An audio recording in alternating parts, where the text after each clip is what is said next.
Live from KSAT 12. Good Morning San Antonio starts right now. The House January 6th Select Committee expecting to recommend criminal charges against former President Donald Trump related to the January 6th attack on the U.S. Capitol. I'm ABC's Faith Abube at the U.S. Capitol. Details just ahead. And taking a look outside with a live cam, we're starting at 44 degrees and a little bit of showers out there. You can see the roadways are wet right now. Forecast is on track. Good morning, everybody. It is Monday. It is December 19th, and you see us on the Octomon right behind us here. We do have some showers that have been moving through the area overnight. All that light green means pretty light stuff overall. I mean, were your windshield wipers going this morning? Oh, yes. Yeah. Today they were. Yes, and then overnight too. I mean, it was, pretty wet outside walking out the store. Well, it appears, and we'll bring Mike Osterhage in, it appears there are some pockets of a little bit heavier rain embedded in those showers. A couple of thunderstorms up near San Marcos, and they're moving off to the northeast. So especially east of 35, if there's a clap of thunder, don't be surprised by that. And then the rain will continue to end from west to east throughout the day. A little bit of sunshine, actually. So, and boy, get ready. The timing is getting a little more fine-tuned as far as that massive cold front moving on through here.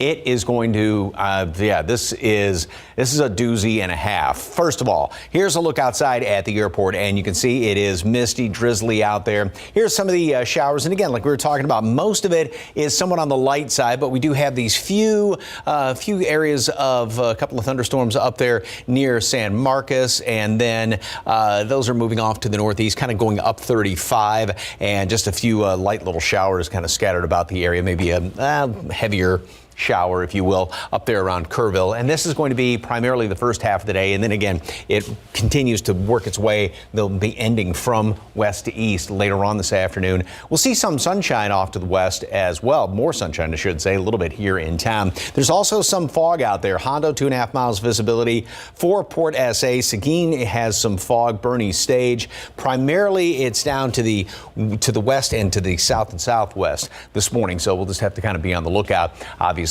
for any of that fog to try and thicken up temperatures. Yeah, it's that damp chill out there. We're down close to a normal low right now, 44 degrees, 45 Port SA, and 41 up the road at Bernie Stage.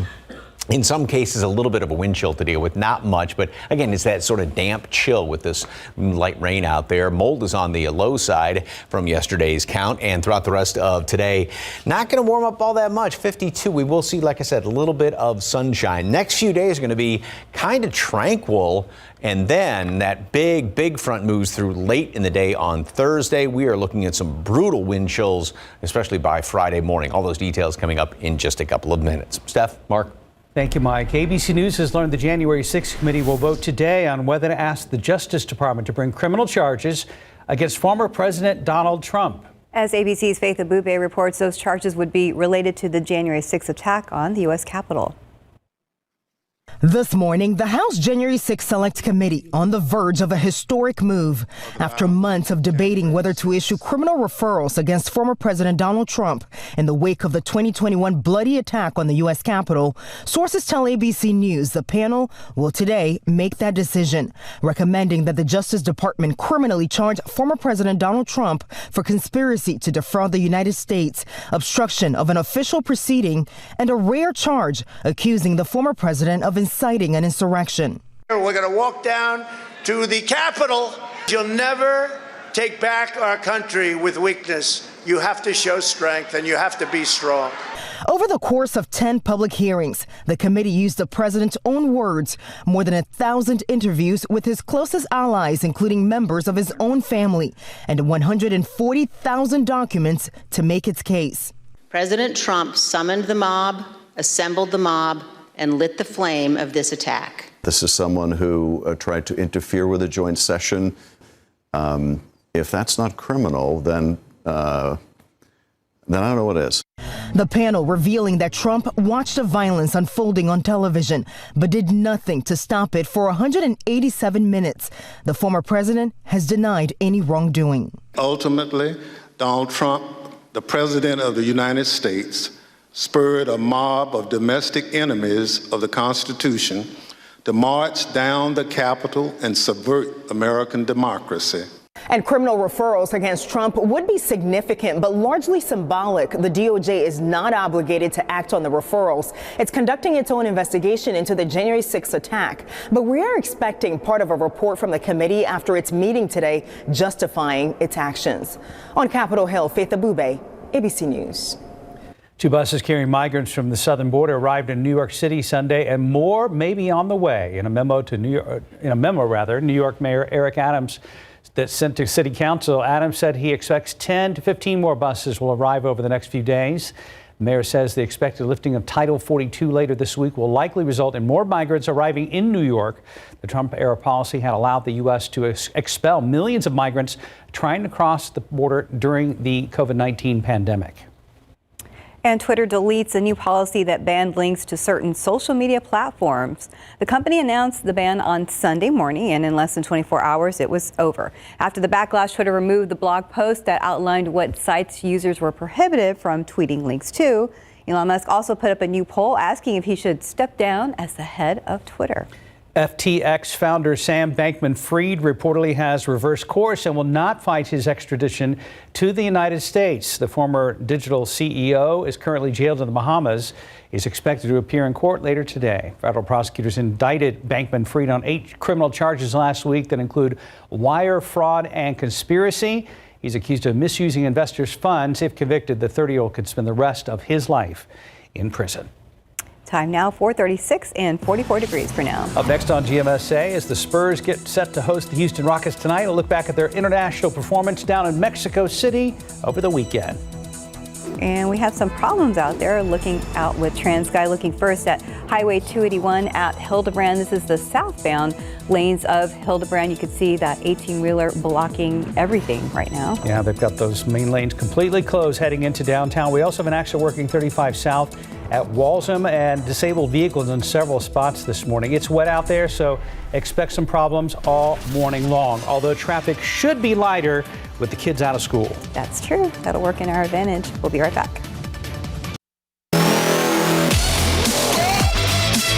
Our San Antonio Spurs going international over the weekend as they played host to Miami in Mexico City as one of their 4 home games they will play away from the AT&T Center this season, including the 50th anniversary celebration game against Golden State on January 13th at the Dome and 2 games in Austin. It was a chance for the Heat to get revenge after the Spurs beat Miami December 10th. Also marked the return of Jakob Poeltl, who has missed the last 6 games with a right knee bone bruise. He was limited to 21 minutes on 3 out of 6 shooting and 7 points and 7 rebounds. Spurs were led by Keldon Johnson, who had 22. Spurs very much in this game until the fourth quarter. That's when they were outscored 31-17 in the 111-101 Spurs loss. Prior to the game, Keldon was asked about the possibility of Mexico getting its own NBA team one day. I mean, I hope so. I feel like the Mexican people down here are amazing. I feel like far as I can see so far, you know, they show support, they're loving and caring, so and they made us feel like we're at home, so why not? Spurs host the Houston Rockets tonight at the AT&T Center. Thursday, the team travels to New Orleans, and Friday, the Spurs are in Orlando. This scholarship really means a lot. It means my parents aren't going to have to pay for my room and board in college. That's not covered by scholarships. I know it was a little hard to hear there, but congrats to one of our scholar athletes this week. Raquel Morales from YWLA was one of 91 recipients of the Valero Alamo Bowl scholarships. The Alamo Bowl handed out a record 91 scholarships last week during the HEB Scholarship Awards Luncheon.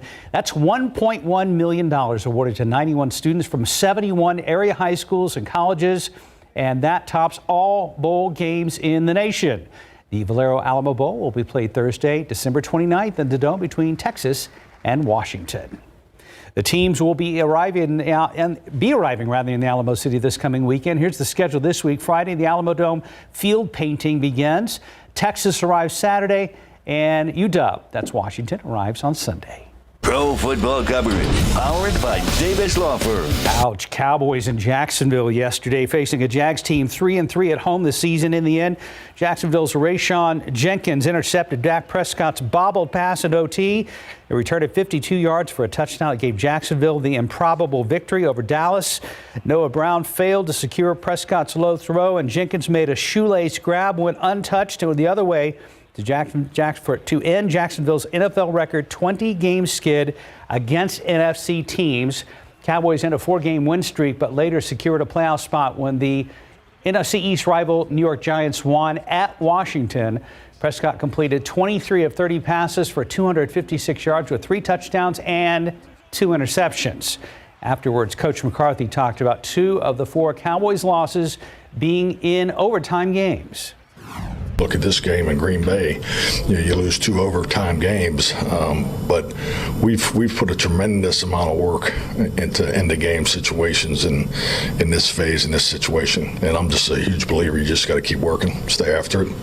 They know the investment that they've made. Yeah, it's tough. It's tough when you lose second overtime game this year. I was losing 2 in overtime this year, and wanting to be in those positions. Have the ball in my hand, and when it ends up like that. It sucks. It's a feeling that I don't like, and I've got to learn from it and do better, put the ball in better positions, and be smarter with it. I just think, as an offense, we got to figure out a way to close that game out. Forming an offense, we've been running the ball well all year. I think we just got to, buckle up in crunch time and end that game right there. Next, the Cowboys take on the #1 Philadelphia Eagles at AT&T Stadium Saturday afternoon. Kickoff is 3:25, and yes, you heard that right, Saturday afternoon. NFL action both Saturday and Sunday, including a ton of games on the Saturday slate. By the way, Texans scared Kansas City Chiefs yesterday.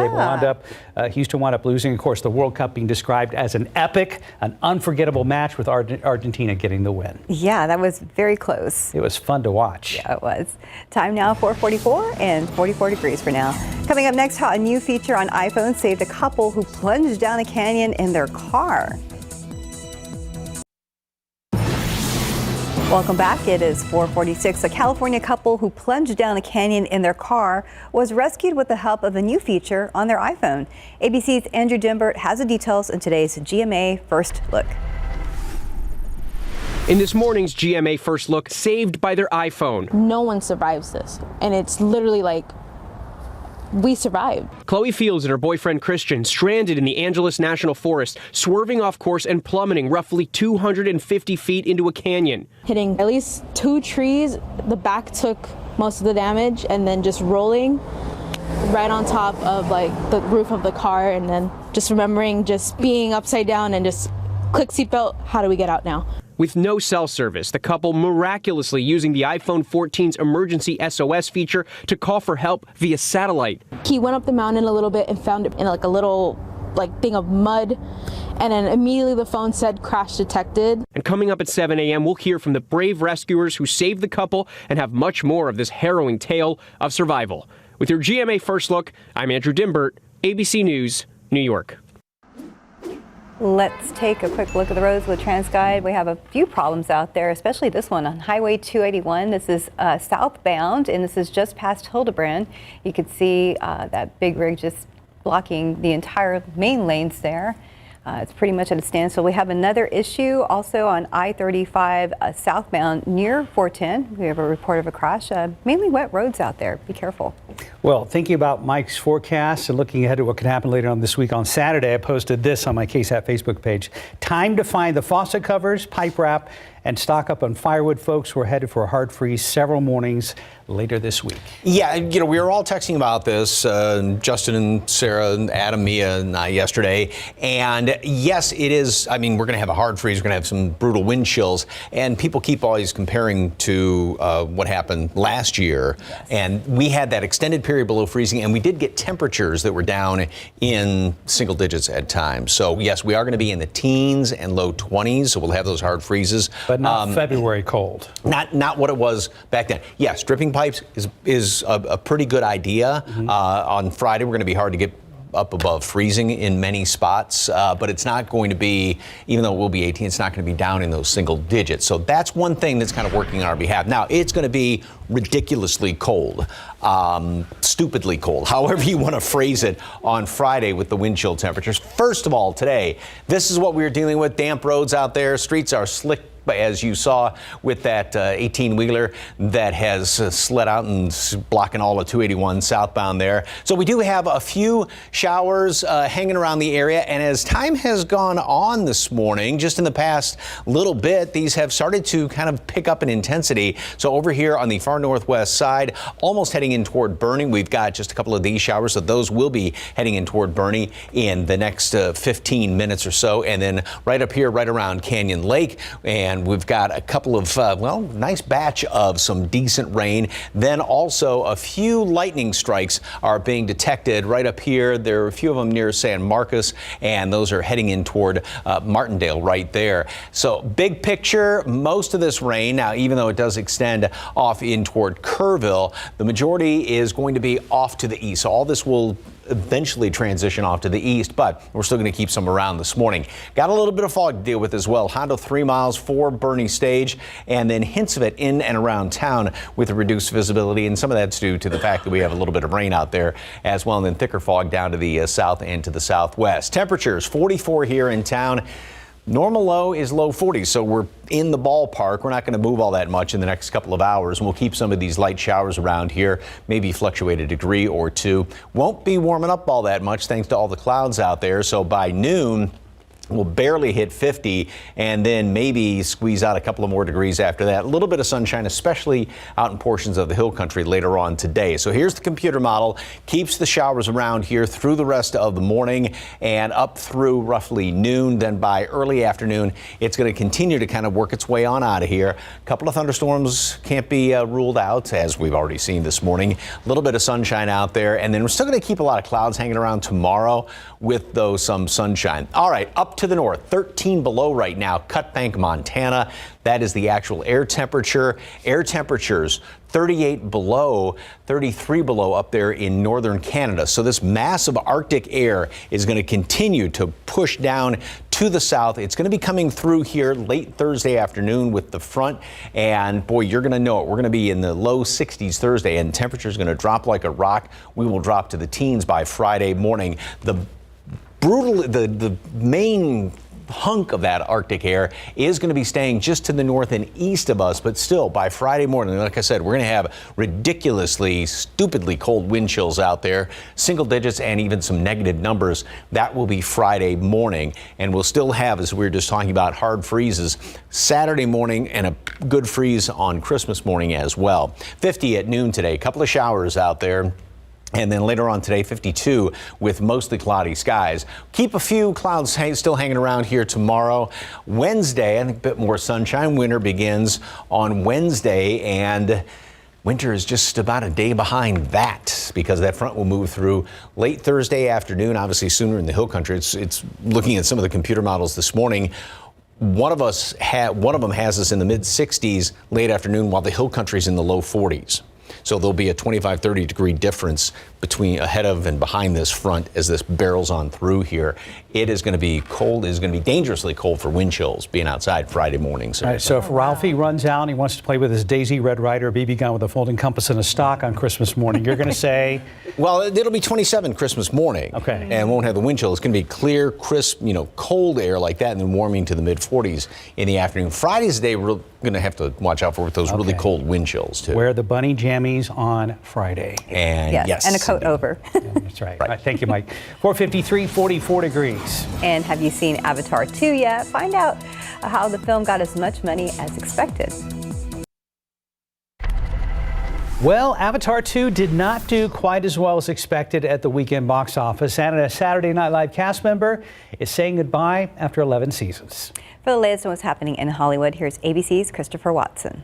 The Way of Water connects all things. Avatar: The Way of Water opened this weekend with $134 million domestically. Not bad, but short of the minimum $150 million debut pundits were forecasting. Even so, it ties with The Batman for the 5th largest domestic opening this year. At overseas revenues, and Avatar: The Way of Waters earned $442 million in just one weekend. The 2009 original took only 19 days to earn $1 billion globally. Truth is, I'm here to say goodbye. Cecily Strong's the latest cast member to leave Saturday Night Live. This weekend show was her last after 11 seasons. Thank Thank you. Strong's the 9th player to leave SNL this year, along with Kate McKinnon, Chris Redd, and Pete Davidson. Sharon Osbourne's back home after an unspecified health scare over the weekend that briefly hospitalized the 70-year-old Osbourne family matriarch. And actor Jake Gyllenhaal's 42 Monday. And that's what's happening in Hollywood. I'm Christopher Watson, ABC News. So that's how old your boyfriend is. 42. Okay. Right now, 4:57, 44 degrees on your Monday morning. More migrants expected to cross the Texas-Mexico border has forced one community to declare a state of emergency. How Texas is responding to the sudden influx of people. And this morning, we're hearing from the interim police chief of Uvalde CISD's police department and his plans for the community, including new training for school-based officers there. And a quick look at the roads with TransGuide looking over there at that problem there we've had at Highway 281 southbound. This is just past Hildebrand, but our Stephen Cavazos is in the studio and we'll be checking with him very soon. Live from KSAT 12. Good Morning San Antonio starts right now. Fire overnight forces evacuation at a northeast side apartment complex. An update on how many San Antonio fire units had to respond and if anyone was hurt. The mayor of a Texas border city has declared a state of emergency over concerns about the community's ability to handle an anticipated influx of migrants. What a coalition of Republican-leaning states is doing today to appeal to the Supreme Court about the issue. Outside with live cam forecast, as I said, in the last half hour is on track. It's rainy and it's cool, but it's not cold yet. Mike Osterhage says, oh, just you wait to see what's coming later on this week. Good morning, everybody. It is Monday. It is December 19th. Thanks for joining us. Hope you had a wonderful weekend. And yeah, you're right. I mean, cool and rainy now, but I'm actually like a little scared about what's going to happen later in the week. I'm a little concerned as well. Here's the good news. You have plenty of time now to get ready as far as pets, plants, pipes. Get everything ready to go, Mike Osterhage. And people, too. Yeah, because it is going to be really, we've got hard freezes that are forecast for Friday morning, Saturday morning, and pretty much on Christmas morning as well. More on that in a second. First of all, step outside and you can see that it is just misty, drizzly out there. 45 degrees, so we're actually went up a degree in the past hour. Dew points at 43. When those two numbers are running neck and neck, the humidity is well up into the 90s. We also have a little bit of fog around parts of the area. Temperatures aren't going too much anywhere today. We'll get up into the low 50s at best. Some sunshine, very limited sunshine. The aquifer went up 0.4 of a foot over the weekend, and the allergens mold is on the low side. So not only a little bit of light mist and, well, actually a few showers and even a couple of thunderstorms are being picked up on radar right now. And you can see the general movement of the showers and storms is off to the northeast, and a couple of those, decent downpours here and there, especially up as you head in toward San Marcos. We've got a couple of the thunderstorms right there, Kyle, and those, like I said, continue to work their way off to the northeast. In behind, and this has actually started to pick up a little bit more just in the past hour and a half since I got into work. There wasn't much out there, and then you head in toward Bernie, and as expected, those few showers have moved on in. So if you're going across 10, you're going to run into a little bit more of that rain. And then here in town, obviously we don't have school today, but we do have folks that are having to go to work, so you're going to run into just a few showers. Big picture of things, the majority of the rain, as you can see, there's not much out to the west, and again, this will all continue to work its way off to the east. We'll still keep some of these showers around throughout the rest of the morning. And then, as I was talking about with the high humidity out there, we do have some fog, reduced visibility, especially from Kerrville down toward Hondo, and then further down to the southwest. Rock Springs at 2 miles as of right now. Chilly, a couple of showers, mist, fog out there, and then mostly cloudy, a little bit more sunshine off to the west. It's going to stay cool, low 50s later on today.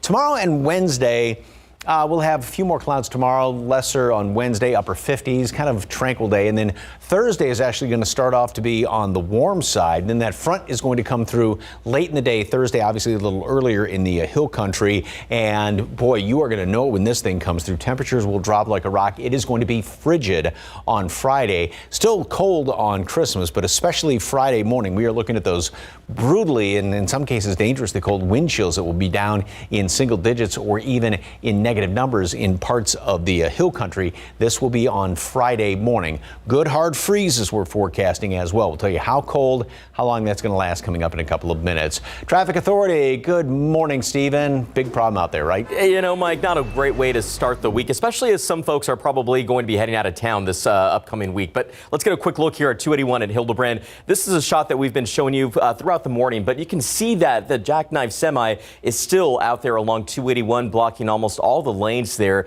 This is actually in those southbound lanes just past Hildebrand. And I've been off and on the phone with our friends over at TransGuide trying to get a little bit more information. And we can tell you at least right now, we know that the highway is closed off there, which is why we are seeing a buildup, especially as you approach Hildebrand. Best advice that we can give you right now is just exit Hildebrand early, because chances are you're going to encounter those flashing lights out there, and you want to make sure you give first responders plenty of room. But not the only issue we're tracking. Let's go a quick drive right over here to 35 southbound at Walsham. We did have another crash that was reported that was causing a few issues for drivers out there. Thankfully, that's already cleared out, so we don't have to worry about that anymore. But obviously, the roads are wet this morning as we give you a wide look at the map. Thankfully, not a whole lot of other issues out there at this point. But again, an area that I'm going to have to watch closely is going to be there throughout 281 southbound at Hildebrand. Let's get a look at those travel times, though, because even if you're traveling in from this any of these communities, I would just suggest take your time. We're not in the red just yet, but 29 minutes, still pretty pleasant on 37 northbound. That's a little longer than usual, so take your time there. Highway 90, usual drive time, US 90 eastbound, about 30 minutes right now. And that arrival from Lytle and I-35 northbound is about 17 minutes to the Alamo City. So just take your time. Again, 281 Hildebrand, though, is the main problem right here in town. Make sure you have your KSAT application handy and those notifications turned on. We're going to be monitoring the situation throughout the morning and giving those updates as needed. Mark, Steph. Stephen, thank you. It was a cold night for several people living in a northeast side apartment complex after they were forced to evacuate due to a fire. Happened just after midnight, the 2400 block of Harry Wurzbach near Ritterman Road. San Antonio firefighters got there to find fire showing from the second-story apartments. Around 12 to 16 about 12 to 16 units were evacuated. Fire crews were able to put out the fire quickly. No one was hurt. VIA was able to send some buses to the scene so those residents could get out of the cold. Fire crews say damage to the apartments is severe. A cause is still under investigation. In his first sit-down interview since taking over the Uvalde CISD Police Department, Josh Gutierrez says he is focused on rebuilding. The entire police department was suspended back in October. Now Gutierrez says they are in the hiring phase to bring in 6 to 9 new officers. Texas law requires all school-based officers to have active shooter training. State law enforcement records show Gutierrez completed his last training a week after the Robb Elementary shooting. When the tragedy happened at Robb, Gutierrez says he felt called to come to Uvalde and help. I have the abilities to come out here and help the community heal, help our community heal, and the abilities to reestablish a good foundation for our police department. And safety is on the forefront for UCISD families. Tonight at 6, we'll be there as the district presents its end-of-the-year safety and security report, as well as deliver information about the Texas School Safety Center's intruder detection audit. Well, 13 years after a San Antonio teen was murdered over on the city's east side, police are still looking for answers to this unsolved case. Our Sarah Costa joins us live in the studio with information police have on this case and how the community can help. Good morning. Good morning, Mark. Good morning, Steph. And yeah, it's been 13 years since 17-year-old Paul DeLeon was shot and killed on this day 13 years ago. This year, he would have been 30 years old. And San Antonio police and Crime Stoppers hasn't given up on finding who is responsible for his death. So on your screen is a picture of DeLeon. Here is what police know about his case. Just after 1 a.m. on December 19th, back in 2009, DeLeon was in the front passenger seat of a car. The car he was in pulled up to the intersection of Fair Avenue and New Braunfels on the city's east side. At that intersection was a white Nissan Frontier pickup truck. Police say someone in that truck pointed a shotgun at the car DeLeon was in. A single shot was fired and DeLeon was hit and killed by that bullet. Whoever was in that truck took off, and police are left with questions about who killed the San Antonio teenager. It's why on the day DeLeon was killed, San Antonio police and Crime Stoppers are asking the community if they know any information. So remember, you may remain anonymous if your information leads to an arrest, and you also may earn up to $5,000 cash. You can call 224-STOP. Mark and Steph. Sarah, thank you. Now to the growing crisis yet again on the southern border. Several states are taking their battle over a controversial border policy to the highest court in the land. As ABC's Andrea Fujii reports, the states say it will soon be total chaos if something isn't done immediately. This morning, 19 Republican-led states are planning to file an appeal with the Supreme Court, arguing Title 42 should remain in place. That's the Trump-era rule that allows Border Patrol to turn away illegal migrants to prevent the spread of COVID-19. The rule is set to expire Wednesday and is expected to trigger an influx of migrants on the southern border. If the courts do not intervene and put a halt to the removal of Title 42, it's going to be total chaos. El Paso, Texas, now declaring an emergency. Officials scrambling to find shelter for thousands of migrants. We saw 2,500 in the past 6-7 days. We can imagine what it's going to be. That's doubling the flow. It's not just border cities. The mayor of New York says he expects to receive more than 1,000 asylum seekers each week. The White House insists there's a robust effort underway to manage the border in a safe, orderly, and humane way when Title 42 lifts. ABC's Matt Rivers spoke to a couple previously expelled under Title 42. They're now waiting in Ciudad Juarez, hoping to cross once the policy expires. Pero ¿por qué ustedes siguen tratando de cruzarse? Calidad de vida. They keep trying to cross because they're looking for a better quality of life. Andrea Fujii, ABC News, New York. Time now, 5:10, 44 degrees. And still ahead, Google is offering some new encryption for Gmail. We're going to show you how it works. Outside with live cam, find the heaviest winter coat you have and have it handy for later on this week. We'll have you some information about a forecast to help plan your Christmas weekend. We'll be right back.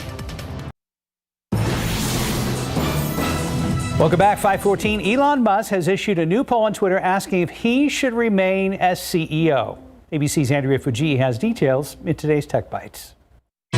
In today's Tech Bites, Elon Musk's new poll. Should he stay or should he go as Twitter's CEO? The billionaire has moved from one controversy to the next after buying the company for $44 billion and taking the job in October. So far, most users are in favor of his exit. End-to-end encryption is coming to Gmail. Google Workspace and education users will get the advanced protection while using the web. Google's news follows last week's announcement by Apple that it's bringing encryption to a number of iCloud services. And Amazon Games will publish the next Tomb Raider game. The company says it's teaming up with Crystal Dynamics to bring the next chapter of Lara Croft's saga to players around the world. It's being billed as the biggest, most expansive Tomb Raider game yet. No release date has been announced. Those are your Tech Bites. Have a great day. Time now, 5:15 and 44 degrees for now. Our big incident is not too far away from downtown. It's actually on 281 coming into downtown. That would be the southbound lanes right at Hildebrand. We've got an 18-wheeler jackknife covering most of the lanes there. Those main lanes are closed. Is that the only trouble spot on the roads right now? We'll check in with Stephen Cavazos coming up.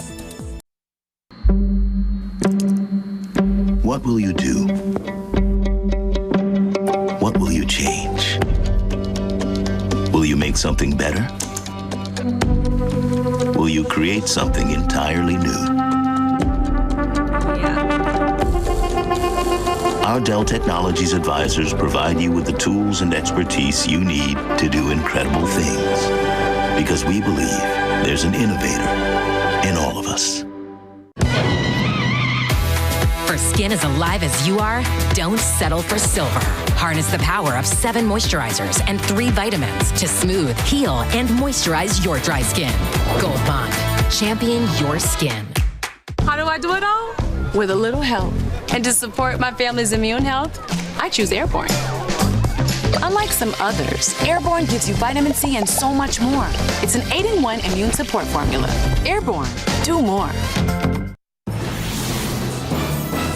Welcome back, 5:19, and school's out, so traffic should be lighter. We shouldn't have any problems, right? Well, you would think so, right? That would be the case, but unfortunately it's not this morning. Let's go ahead and get a look at this big problem here along 281 right there at Hildebrand. Unfortunately, we have this 18-wheeler or semi that looks like it was jackknifed there, blocking all lanes of traffic. This is actually just past Hildebrand Avenue. So what I'm being told from TransGuide is that first responders are encouraged encouraging vehicles to exit Hildebrand early. That's where they're actually directing traffic, but you can see that it is already causing a mess out there. Anytime the situation like this does happen, we will likely see some buildup, even if school is out, because we know some people still have to head to work, like Mark mentioned earlier, or hey, maybe they're trying to head out of town. Right now, no word yet on if anyone was injured, but hopefully everyone's doing okay out there. First responders have their work cut out for them. All right, 281 southbound past Hildebrand Avenue. That's where we're seeing that red that continues to build up there. So an area that I mentioned, I'm going to monitor very closely throughout the morning. Not sure how long it's going to take to clear that out, but we also have another incident that popped up here, 1604 eastbound right there at Stone Oak Parkway. So watch out as you get the morning commute rolling. We know a lot of folks are going to be heading out of town. So, Mike, a lot of those roads looked a little wet. So at least my commute wasn't a dry one. Yeah, and it's going to be wet throughout primarily the first portion of the morning, and then things are going to be drying out. So if you're going to be heading out later on this afternoon, tomorrow, Wednesday, even first part of the day on Thursday, travel's not going to be too bad because we'll get rid of the precipitation. This is a good place to be, right in front of the fireplace. And this is a reminder, remember, be extra safe, especially coming into this weekend with that front moving through here later on Thursday. Don't use anything, don't use an oven, don't use anything like that to heat your home. Be careful with space heaters. Just use the usual, caution this weekend with the cold air coming on in here. So it's a murky picture out there this morning, and we've got some, actually pretty good downpours now on the north side of town, right up here by 1604 Hollywood Park, 10 just out past the rim. These are all moving off to the northeast, and there's actually a couple of lightning strikes right there just to the east of Bulverde, and this is all moving off to the northeast at anywhere from 20 to 25 miles per hour. And then we've got a few more of these storms well north of our area. But again, if you are heading up 35 to head out of town, you're pretty much going to be driving in all of this rain because it's going to continue up to the northeast. So it'll just be moving right along with you. And then further on out to the west, we've got still a couple of these showers here, but there's not as much out to the west. Most of this, and just to kind of divide the area up throughout the day, is going to be east of 35. Obviously, we've got some of these showers here going up 10, but that will be the situation later on today as it continues to dry out or to come to an end from west to east. 2.5 miles visibility, Kerrville, 3 Hondo, so a little bit of fog to deal with and reduced visibility because of some of the rain out there, and then thicker fog down to the southwest in Eagle Pass. Temperatures are pretty consistent, low 40s right now. Not going to move all that much, maybe a couple of degrees. We'll bottom out at 43 this morning with some of these showers around here, even a couple of thunderstorms as we've seen, clap of lightning or clap of thunder here and there. And then later on this afternoon, 52 for a high temperature, so we will be anywhere from 10 to 15 degrees below normal. So the rain continues this morning. A couple of decent showers, decent downpours, a couple of thunderstorms, and then again by later on this afternoon, that begins to move on out of here. 13 below in Cutbank right now. Ridiculously, almost 40 below up there in portions of Canada. And as far as temperatures, we're going to be very warm Thursday prior to the front moving on through. Then temperatures drop like a rock. That's the high on Friday, and the low temperature on Friday is going to be down to 18, and we will have wind chill temperatures that will be down in single digits and even some negative numbers in portions of the hill country, and that's going to be on Friday because it is going to be blustery when that front moves through. 50 today at noon, still a couple leftover showers, especially to the east and northeast, and then 52 for an afternoon high temperature, well below normal. And then tomorrow, Wednesday, pretty much the same situation. Cool morning, coolish afternoon, a little bit more sunshine on Wednesday. Thursday, it's going to be warmer. We get up almost to a normal high temperature. Front moves through late in the afternoon, and boy, you're going to know it because wind's going to shift. This is going to be one of those fronts where temperatures drop probably a good 15 to 20 degrees initially right in behind the front, and then we'll continue down to 18 Friday morning, 23 Saturday, and 27 on Sunday morning. On Christmas Usually morning. tell us not to get too excited about cold fronts. This one's got you so excited you're shivering to your bone, your bones. This is one of the biggest ones we've had around here in a long time as far as the temperatures that, the drop on Thursday night into Friday morning, plus the wind chills with this thing. Some serious cold. Yes. Very hard freeze Friday morning, Saturday morning, and somewhat on Christmas morning too. I don't remember the last Christmas that it was so cold. I was looking back, and the past about 10 have been kind of on the milder side. We have had some cold mornings, but the afternoons have been a little bit milder. So I think the record for that morning goes back to like 89 or something like that. So I believe so. I'll check it out. Double check. Okay, 524, 44 degrees. And coming up next, a look at Avatar 2's big box office debut, plus an update on Sharon Osbourne, who is finally home from the hospital. Avatar was the #1 movie at the box office, but is that really enough for such a high-budget film? Here's CNN's Douglas Hyde with the Hollywood Minute. Audiences plunged into Avatar: The Way of Water its debut weekend. The sequel has earned at least $435 million globally. Director James Cameron says the film was so expensive to make that it'll need to become the 3rd or 4th highest grossing film of all time just to break even. That means it'll eventually need to make more than $2 billion. Look at all the good work they do. Sharon Osbourne is now at home and on the mend after an emergency sent her to a Southern California hospital. Her son Jack says she's been given the all clear from her medical team and that he'll leave it to her to discuss what happened when she's ready. It's a pretty good crowd for a Saturday. And the manager gives me a smile. A viral infection has forced Billy Joel to cancel his final Madison Square Garden concert of the year. The Piano Man says he had to bow out of the gig after his doctors ordered him to rest his voice. The concert has been rescheduled for June, and Joel's reps say he'll be back performing next month. In Hollywood, I'm Douglas Hyde. Rest up, Mr. Joel. I'm seeing him up in Dallas in April with Stevie Nicks. Right now, 528, 44 degrees. And everyone knows the housing market has been crazy recently, so what's the chance of getting a new home in 2023? While a local realtor says San Antonio is still a hot market for buyers. Plus, why Olive Garden's never-ending salad is costing the company a little more than usual, and what that could mean for your next meal there. The January 6th House Select Committee is set to deliver its final report today, how that could complicate a related trial happening later this morning. And let's look out there with live cam. Still, you can see the wet roadways. It's been kind of rainy this morning and kind of cold. We're at 44 degrees. And good morning to you. It is Monday the 19th. Happy Christmas week. We'll talk to Stephen in just one moment. And first, we're going to talk to Mike about all the stuff behind me. All that. Yeah. Yeah. First, so, it's getting a little more active, isn't it, Mike? It is. They're starting to develop, and they have been in about the past hour, starting to pick up. And first, going to answer your question about Christmas. Okay. So 2 years ago, we were at 34. 5 years ago, we got down to 34 in the morning. 10 years ago, we were at freezing, just below freezing on Christmas morning. Okay. So back in 2012. But the climatology for Christmas, normal high 63, normal low 41.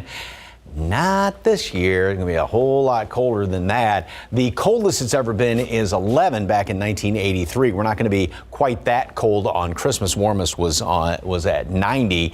But yeah, it's going to be pretty cold. It'll be well below freezing on Christmas and even colder, obviously, on Friday. More on that coming up. But it's a murky morning out there.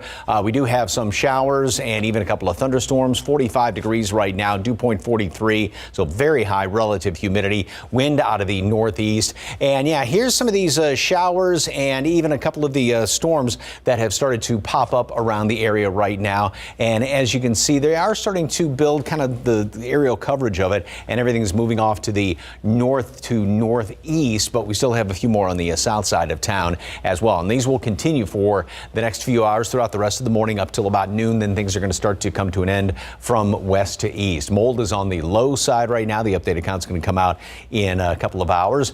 50 at noon, 52 for a high temperature. So we'll have some rain around this morning and then a little bit of sunshine, more out to the west, a little bit of sunshine later on this afternoon. Next couple of days, kind of tranquil. We'll stay on the cool side for high temperatures, only in the upper 50s.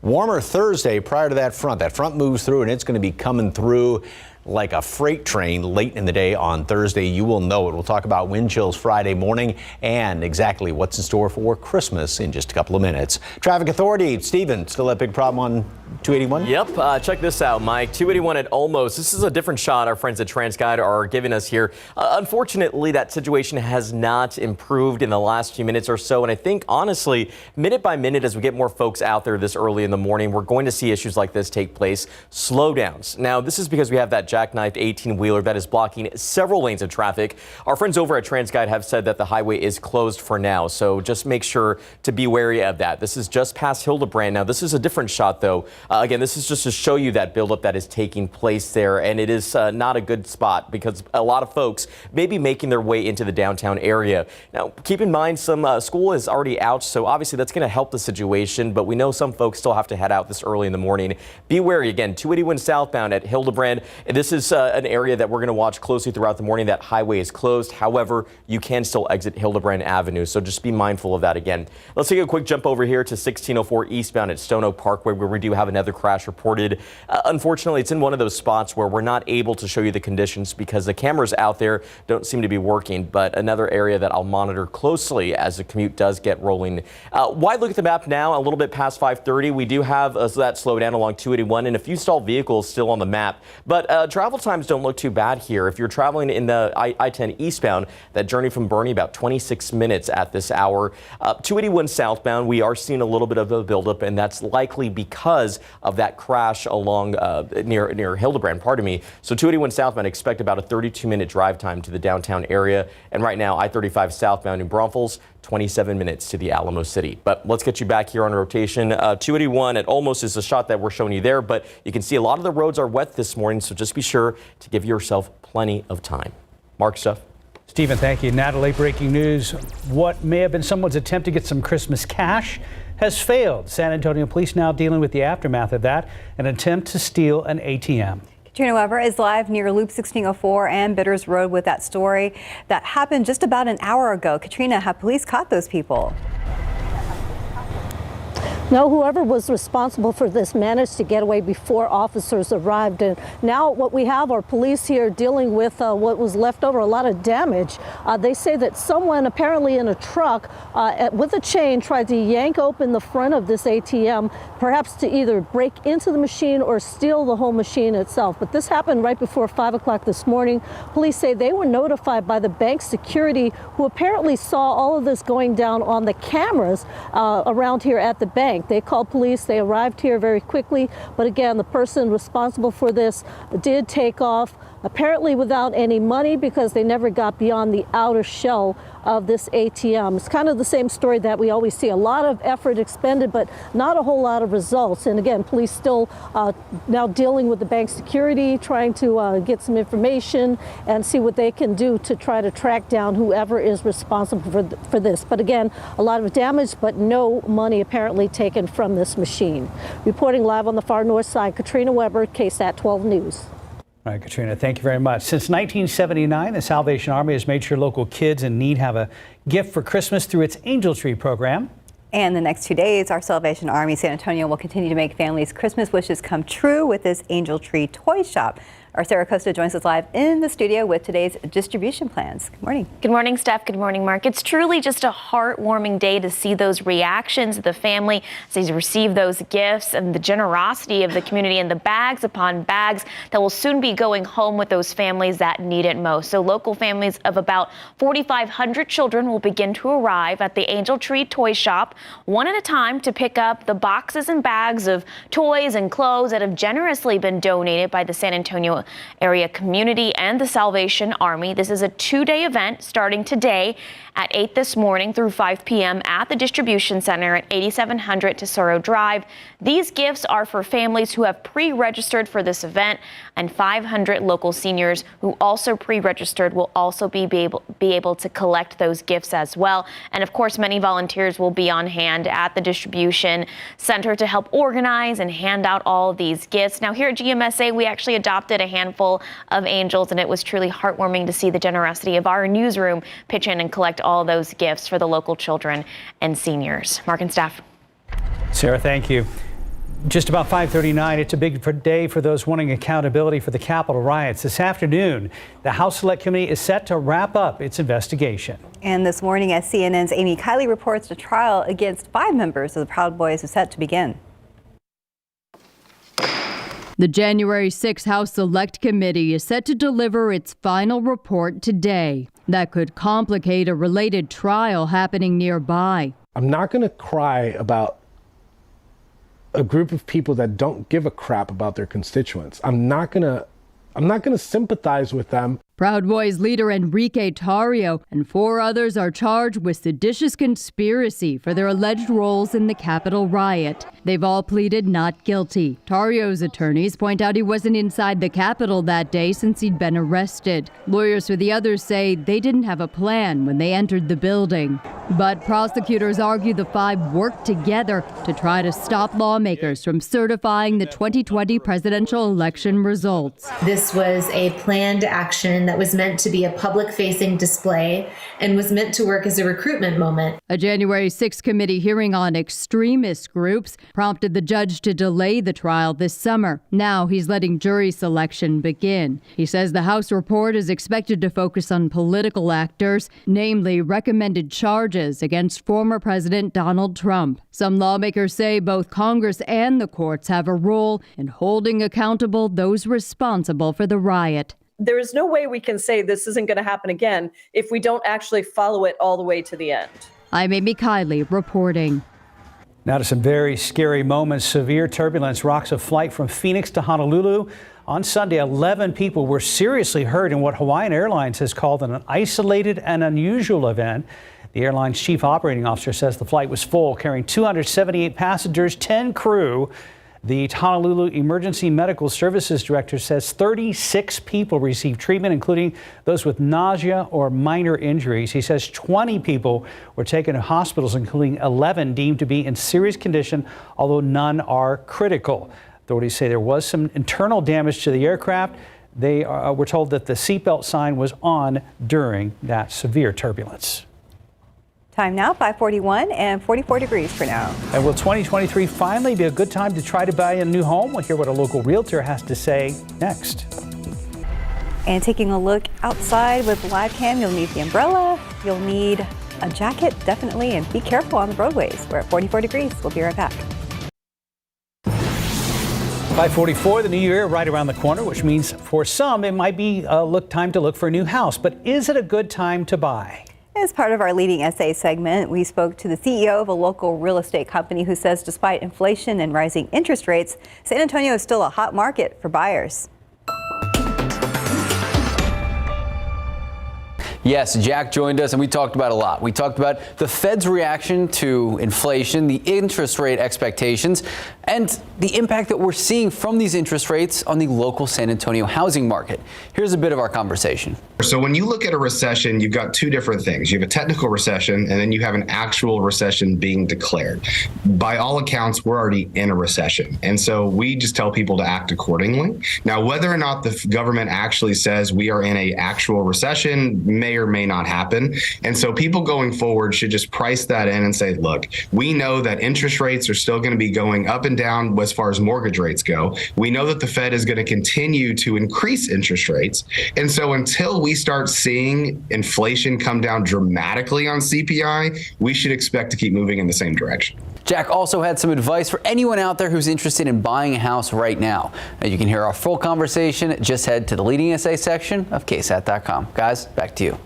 The morning is moving right along. 5:45, 44 degrees. Let's look outside again with TransGuide, looking over at Highway 90 at Couples and also looking at Highway 281 at St. Mary's. We do have some problems out there. We'll be checking back with Stephen Cavazos very soon. And welcome back. It's 5:48 in your morning consumer headlines. Olive Garden's never-ending salad is apparently costing its parent company a lot of money. Darden Restaurants owns the casual dining chain and says it has taken a big hit from the high cost of lettuce. The company reported it saw a $4 to $5 million impact on its last quarter due to a spike in wholesale lettuce prices. Darden's chief financial officer blamed poor growing conditions and weather for the price increase. For instance, much of the country's lettuce is grown in California. The state has seen its share of crop disease, which has impacted the lettuce supply and caused prices to rise.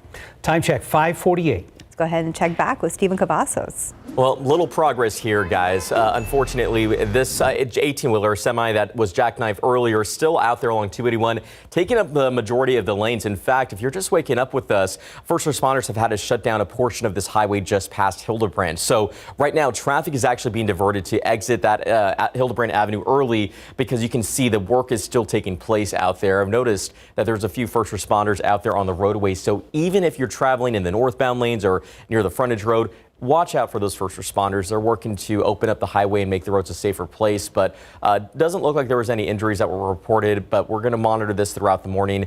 Unfortunately, it is leading to a buildup that we're seeing on 281 southbound just past Hildebrand. Also, notice that there is a stalled vehicle, but not sure where that's located right now. We know it's along 281, but notice that there's also a little bit of a buildup that's taking place on those northbound lanes of 281. So again, keep your focus. That's the best way to be this morning, but giving you a wide look at the map, there's not a lot to show you out there, just a few stalled vehicles, and it could be because a lot of folks may be staying home. They may have the week off. Kudos to you, or the kiddos. We know that they're at home today sleeping in probably, but still, we know some folks have to get their morning started early with us, and we want to make sure they're aware of situations like this. 281 at Hildebrand.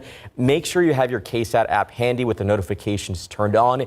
Any incident that pops up, we'll be sure to send a push alert out and keep you in the know. At least they got the cab of that thing pointing in the right direction. Yes, and there's back progress. on the pavement. Right. It doesn't look like there was any spillage either, which is good. That's so good. That would have probably led to a bigger mess. Because that's that part of 281 where the curb kind of goes, gets a little tighter there. So, and roads are definitely wet, and it's going to stay this way throughout the rest of the morning. First of all, this says Bad Kitty. Look at that innocent little face on that thing. It did not climb the Christmas tree, as is being the cat's claimed. name Bad Mittens?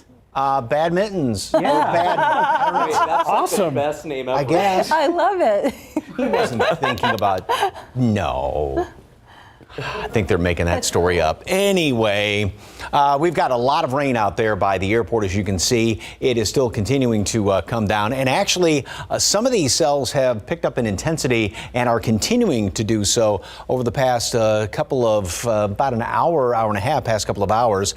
And there are a few lightning strikes. Justin Horn lives on the far north side, and he said he just saw a couple of lightning flashes out there. So that it's kind of been the exception rather than the rule, but don't be surprised if you see some of these, even up there, right almost in toward Bernie, just to the south and west of there. You got a couple of lightning strikes that are being detected. All this is moving off to the northeast at a fairly good clip. It's not sitting in one spot, anywhere from 40, 45 miles per hour off to the northeast. And here in and around town, for the folks that are trying to clean up that mess there on 281, they're about to get a lot of heavy or moderate to heavy showers moving on through here. We've got more coming in from SeaWorld back down almost toward Palo Alto College. And again, these are all sliding off to the northeast. On the big picture of things, as you can see, the majority of rain is in the central and then eastern portion of the area. Yeah, we do have a couple of showers over there in Medina County, but all this will continue then to work its way to the east throughout the course of the day. A little bit of fog to deal with right now and reduced visibility thanks to the rain out there. 2.5 miles at Port SA, same thing, Castroville. 5 at the airport, and a little less visibility heading up I-10. We've got temperatures very consistent, mid-40s right now, thanks to the rain, thanks to the cloud cover, the higher humidity out there. We may, when it's all said and done, fluctuate right around 43 degrees. Actually, we've gone up a couple of notches just in the past hour, and then we'll make it up to 50 at noon. Still some of this leftover rain, and again, it continues to work its way off to the east. High today up to 52, a little bit of sunshine.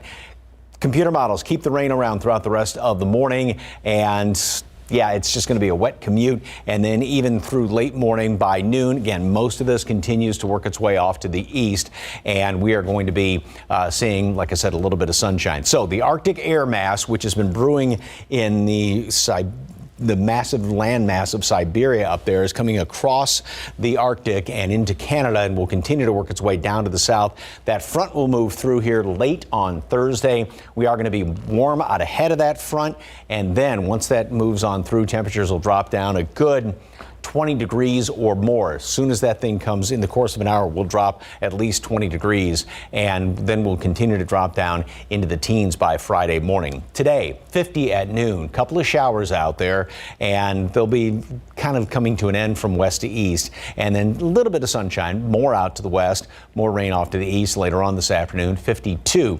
The next couple of days, not much really to write home about. It's going to be cool in the morning, staying coolish in the afternoon in the upper 50s, 62 on Thursday.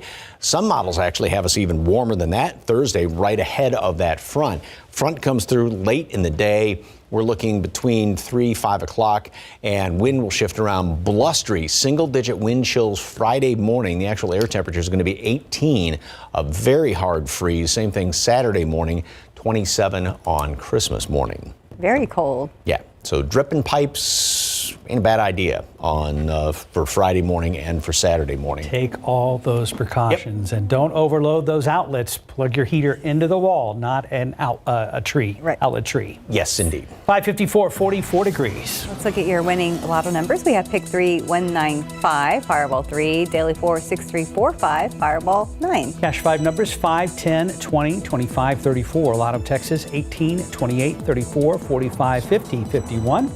And Powerball is up to $158 million. The numbers 33, 56, 64, 66, 68. Powerball 12, Power Play 2. Mega is up to $465 million.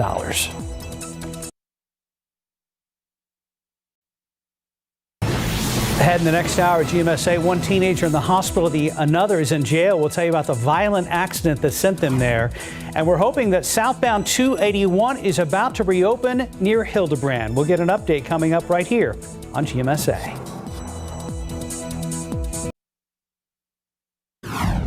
Ahead this hour, a violent accident involving 2 teenagers. We'll tell you why one is in the hospital, another is in jail. I have the abilities to come out here and help the community heal, help our community heal, and the abilities to reestablish a good foundation for our police department.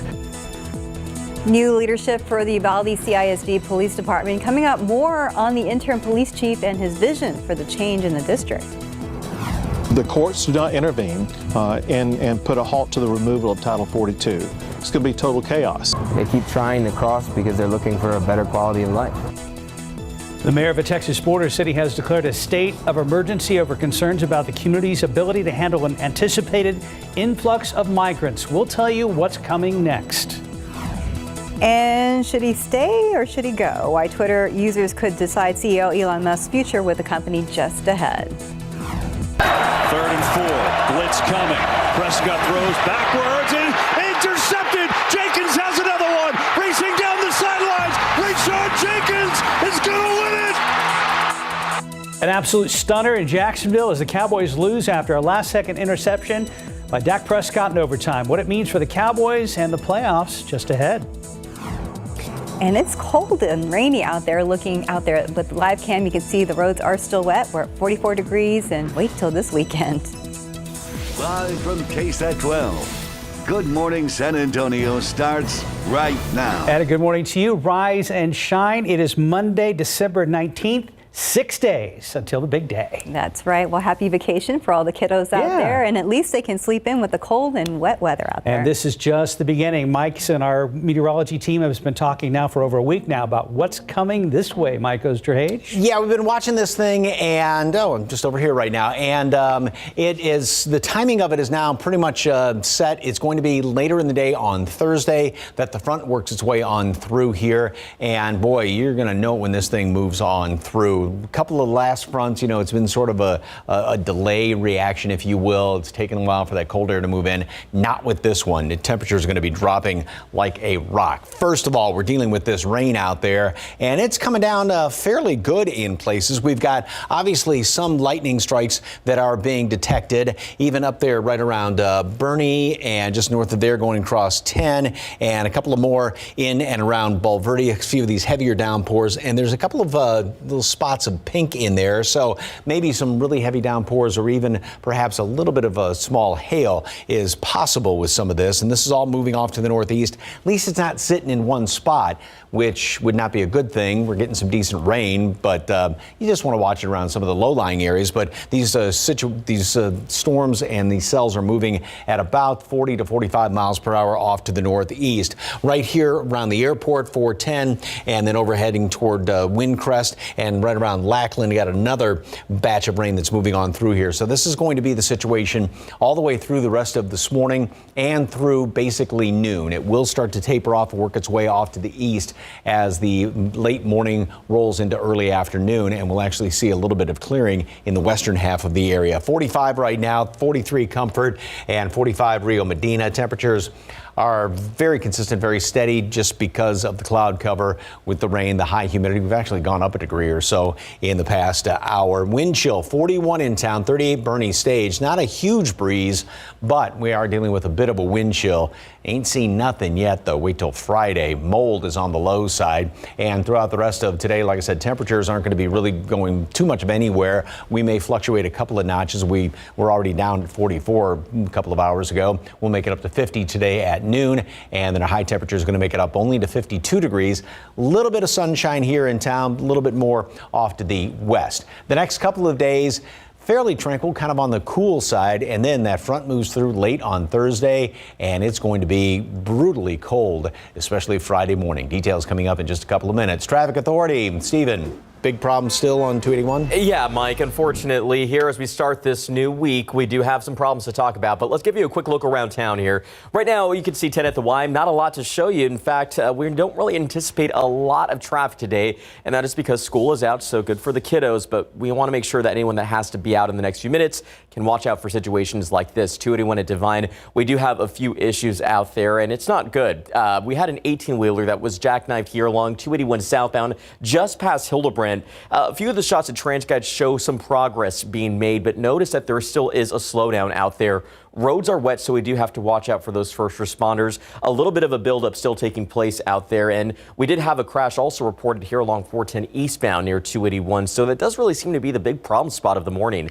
Giving you a wide look at the map, though, not a whole lot else to show you out there, and that's expected because, again, a lot of the kids are staying home today, and hopefully some of their folks get to sleep in and take advantage of this break. But we know, again, some of you do have to head out in the next few minutes. Maybe your destination is the Alamo City because right now I would say take your time, even though it's still pretty green coming in from Seguin. The roads are wet, but you can expect about a 31-minute drive time at this point. If you are traveling on from Lavernia on 87 northbound, 33 minutes at this half hour. And right now we are looking at 30 minutes coming in from Floresville. So don't really worry about traveling or having to rush out the door in the next few minutes because the roads are wet and there's still plenty of time to obviously get the day started. But we see that traffic's moving there at 10 at the Y. No other major problems to report at this hour, but we'll be watching these roads closely. Mark, Steph? Thank you, Stephen. This morning, a teenager is fighting for his life while another is in jail. Police say it was all because the teens were playing with a gun. This happened just after midnight on Marbuck Road near West Military Drive. That is where police say the 16 and 17-year-old teens were playing with a gun when all of a sudden it fired a round, hitting one of them in the chest. The victim is in the hospital with critical injuries. The other teen was arrested and is facing an aggravated assault charge. In his first sit-down since taking over the Uvalde CISD Police Department, Josh Gutierrez says he is focused on rebuilding. Sarah Costa joins us live here in the studio with on how he plans to build up the district police department that has undergone scrutiny ever since the Robb Elementary School shooting. Sarah. Well, Mark and Steph, obviously a lot of eyes on Gutierrez, not just the local level, but nationally as well. The entire police department was suspended in October. Now Gutierrez says they're in the hiring phase to bring in 6 to 9 new officers. In his first sit-down interview since taking over the Uvalde CISD Police Department a month ago, Gutierrez says he is here for the community, students, and staff. Texas law requires all school-based officers to have active shooter training. State law enforcement records show Gutierrez completed his last training a week after the Robb Elementary shooting. When the tragedy happened at Robb, Gutierrez says he felt called to come to Uvalde and help. I have the abilities to come out here and help the community heal, help our community heal, and the abilities to reestablish a good foundation for our police department. He says he wants to set the standard of what a school-based law enforcement agency looks like. Gutierrez explained that includes tactical cross-training with other law enforcement as well as student and community engagement. Safety is on the forefront of UCISD families, and tonight at 6 p.m. the district will have its month school board meeting where the interim superintendent will present the end-of-the-year safety and security report as well as deliver information about the Texas School Safety Center's intruder detection audit. Mark and Steph. Thank you, Sarah. Now to the growing crisis on the southern border. Several states are taking their battle over a controversial border policy to the highest court in the land, saying they fear total chaos if something isn't done immediately. Here's ABC's Andrea Fujii. This morning, 19 Republican-led states are planning to file an appeal with the Supreme Court, arguing Title 42 should remain in place. That's the Trump-era rule that allows Border Patrol to turn away illegal migrants to prevent the spread of COVID-19. The rule is set to expire Wednesday and is expected to trigger an influx of migrants on the southern border. If the courts do not intervene and put a halt to the removal of Title 42, it's going to be total chaos. El Paso, Texas, now declaring an emergency. Officials scrambling to find shelter for thousands of migrants. We saw 2,500 in the past 6-7 days. We can imagine what it's going to be. That's doubling the flow. It's not just border cities. The mayor of New York says he expects to receive more than 1,000 asylum seekers each week. The White House insists there's a robust effort underway to manage the border in a safe, orderly, and humane way when Title 42 lifts. ABC's Matt Rivers spoke to a couple previously expelled under Title 42. They're now waiting in Ciudad Juarez, hoping to cross once the policy expires. Pero ¿por qué ustedes siguen tratando de cruzarse? Calidad de vida. They keep trying to cross because they're looking for a better quality of life. Andrea Fujii, ABC News, New York. Falling gas prices topping your morning consumer headlines. AAA reporting the national average for a gallon of regular unleaded, $3.15, about 15 cents lower than this same time last year. And experts say by Christmas Day, drivers could be paying below $3 a gallon. AAA predicts nearly 113 million Americans will travel this week, most of them behind the wheel. You may have a job that allows you to work from home, but do you wonder if it'll stay that way? USA Today reports researchers found employees are more likely to offer remote work if their competitors do, but that dynamic could change if the tight job market cools off, giving more bargaining power back to bosses. Elon Musk has a new poll on Twitter. Should he stay or go as the company's CEO? The billionaire has moved from one controversy to the next after buying the company for $44 billion and taking the top job in October. So far, most users are in favor of his exit. And that is official, according to ABC News this morning. They have said that he should step down. Musk said he will abide by the results. All right, talk about this. End-to-end encryption is coming to Gmail. Google Workspace and education users will get the advanced protection while using the web. Google's news follows last week's announcement by Apple that it's bringing encryption to a number of iCloud services. 11 minutes past the hour, 45 degrees. And still ahead on GMSA, we'll tell you why dozens of Hawaiian airline passengers are waking up in hospitals this morning after a scary scene during a flight from Phoenix to Honolulu. It was a pair of heartbreakers for both Texas NFL teams yesterday. We'll show you how the Cowboys and Texans almost came out on top but fell short in the final moments of both games yesterday. And it's cold out there with live cam, 45 degrees, but apparently it's going to be a walk in the park today compared to what we will face this weekend. We'll be right back.